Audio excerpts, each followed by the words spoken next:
It's inside the presidential palace now. A privileged look.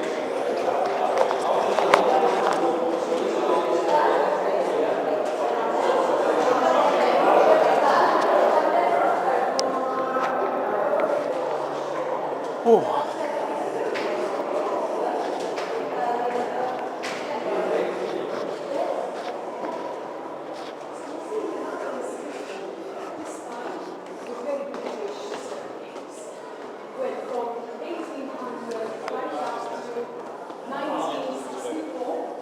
Malta was governed by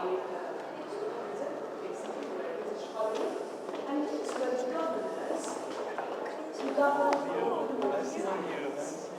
But from 1800 Maria, to 1960, how are you doing? Okay. Yeah. It's very interesting, the tour. Is that good?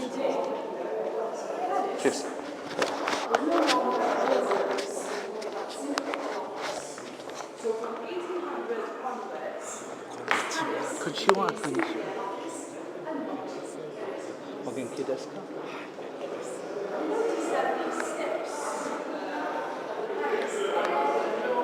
and very wide. It's a lovely sweeping staircase, where this was the way that the grandmasters come up the island of Malta. And it's wide and low, the steps are wide and low, for the simple reason that the grandmaster used to come up on horseback. Also remember, in those days, This was made so that you could come up it on a horse. That's why they're so wide and low, their steps. which meant that they used to suffer from diseases like gout. And when you suffer from gout, you can't really go upstairs. So this is one of the reasons why the staircase is so particular, with very, very low steps. We're going to see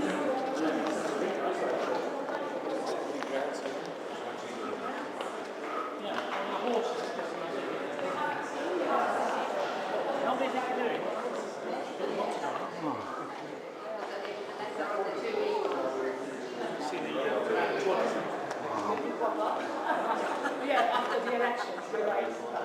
You're right. Tomorrow is Scotland and Greece. Greece, they're voting tomorrow. If you're looking for Christine, my friend, there's some news. I'm very glad we can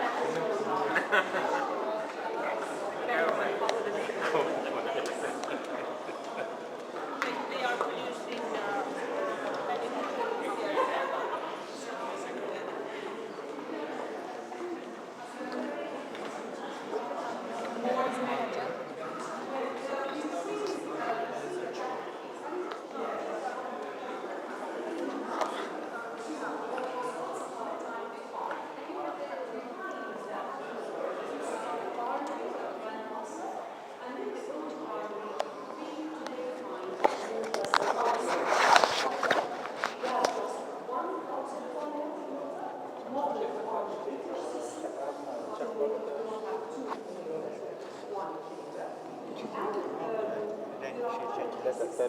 seats in our parliament, 25 belonging government, which is Christian Democrat government, and 24 seats in our opposition.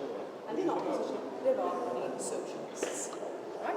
And just like the British systems, the seats are face to face, and as sword pistols. Sword it's like well, yeah, 35, 34 means that we come actually to photo finish as elections with only, I would say, a very small percentage of people actually deciding which way government's going to go.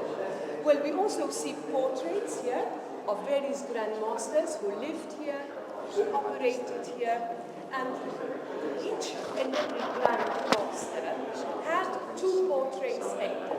This one where he wears his religious robes, and another one where he wears his full suit of armor. Remember that the Grandmaster was both a religious and a military leader at one and the same time.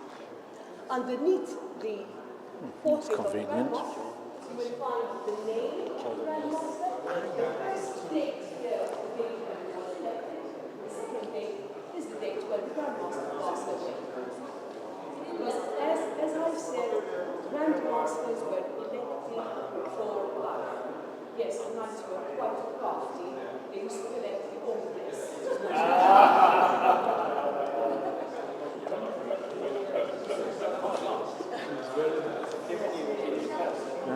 the Gregorian calendar, 1680 to 1690.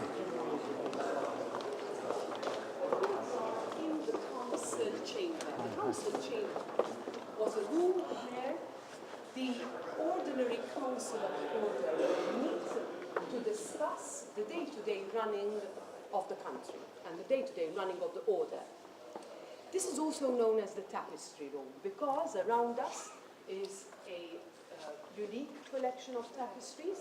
These tapestries are called the Gobelin tapestries, and they're special, first of all, because the entire collection is together in one place. Usually you have one tapestry here, two there, one in a private collection, and the collection is usually, shall I say, fragmented. But in this case, the entire collection is where it should be, and it is all together. Well, there's a little story connected to these tapestries. The story of the adventures of a certain Belgian prince. His name was Maurice, Prince Maurice. Well, it was the end of the 17th century, time of exploration, adventure, discovery. And Prince Maurice went to Africa and to the Americas to explore these unknown lands. He was accompanied by two friends of his who are both artists. And the artists captured their experience in Africa and in the Americas by painting pictures of landscapes, fauna, and flora. On returning to Europe, the continent, they actually gave these pictures to the prince. And the prince thought that the pictures were so great that they would make a fitting gift for a king, for the son of the king, for Louis XIV. And so it was. Well, Louis XIV was very impressed, so much so that he decided to have them transformed into a collection of tapestries. Of course, the tapestries were the talk of the town in Paris in the early 18th century. Why? Because in these tapestries, the Parisians saw animals, fauna, and flora that they had never seen in their life, ever, because they were exotic.